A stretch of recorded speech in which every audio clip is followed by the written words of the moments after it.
അനീഷും അനുമോള് പുറത്ത് വന്നതിന് ശേഷം കല്യാണം അപ്രോച്ച് വന്നാൽ നിങ്ങൾ സമ്മതിക്കോ? അത് അവളുടെ ഇഷ്ടമല്ലേ, അവളുടെ ഇഷ്ടം എന്താണോ അത് നമ്മൾ ചെയ്തു.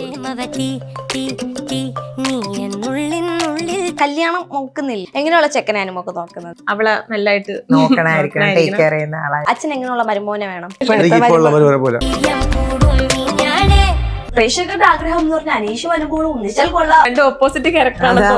നോർമലി നമുക്ക് പുറത്ത് കാണുന്ന ഒരു ഇത് വെച്ചിട്ടാണെങ്കിലും അനുവും അനീഷുമാണ്. കഴിഞ്ഞ എപ്പിസോഡിൽ ഇത്രയും കുക്ക് ചെയ്തിട്ട് മോള് വിളമ്പി കൊടുക്കുമ്പോൾ ഒരു സന്തോഷം. ഇപ്പം ഗെയിമാണ്, നാളെ എന്തും സംഭവിക്കാം. ബട്ട് സ്റ്റിൽ ഇപ്പോഴത്തെ ഒരു ഇത് വെച്ചിട്ട് നമ്മുടെ കുട്ടി ഇല്ലെന്നല്ലേ പറയുള്ളൂ. തങ്കച്ചേട്ടൻ എങ്ങനെയായിരുന്നു? ചേട്ടനുള്ള അവര് സ്കിറ്റിന് വേണ്ടിയേ, ഇവിടെ വെറുതെ തമാശക്ക് അങ്ങോട്ട് അവര് കളി പറയുന്നതൊക്കെ കേട്ടു. അനുമോൾ ഒരു കുലസ്ത്രീയാണ്. എങ്ങനെയാണോ അനുമോള്? നമ്മള് നാട്ടിൻ പുറത്ത് ജീവിച്ച് വന്നതിന്റെ ഒരു ഇത് അവർക്ക് ആ ഒരു ചെറിയ രീതിയിലുണ്ട്. അല്ലാതെ അവള് എല്ലാ കാര്യത്തിലും ഓക്കെ ആണ്.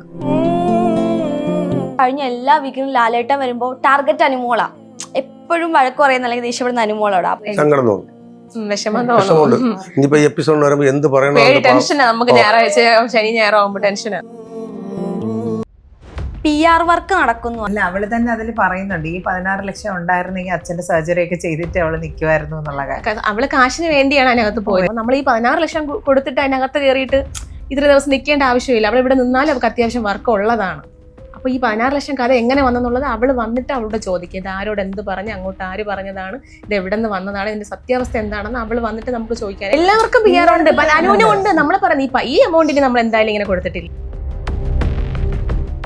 എനിക്കറിയില്ല ഈ 16 ലക്ഷം കൊടുത്ത വോട്ട് കിട്ടുമെന്നുള്ളത്. ആ ഒരു അവസ്ഥയെ കൊണ്ട് എത്തിച്ചു എല്ലാവരും. അതാണ് അവർക്ക് വേണ്ടിയിരുന്നത്. അനുമോള് കരയുന്ന കാണുമ്പോ അമ്മയ്ക്ക് ഭയങ്കര വിഷമാണോ? ഈ വഴക്കിന് വഴക്കുണ്ട്, കരച്ചിലിന് കരച്ചിലുണ്ട്, ദേഷ്യപ്പെടുമ്പോ ദേഷ്യം എല്ലാം കാണിക്കുന്നുണ്ട്. ഈ പലരും പുറത്ത് പറയുന്നുണ്ട് ചേച്ചി പോയില്ല, ചേച്ചിക്ക് പകരം കൂട്ടുകാരിയാ പോയത്. ചേച്ചി എന്താ? ഞാനും ഇവരെ പോലെ അവളെ പോലെയാ, പെട്ടെന്ന് അങ്ങ് കരയും. അതിപ്പോ ഫാമിലി മൊത്തം കരച്ചില്ലെന്നുള്ളൊരു കരഞ്ഞു മെഴുകിന്നുള്ള വാക്ക് വേണ്ട, അങ്ങനെ പുറത്തിനി ആവണ്ടെന്ന് എഴുതിയിട്ട് സ്ട്രോങ് ആയിട്ടുള്ള ചേച്ചിയെ വിട്ടു.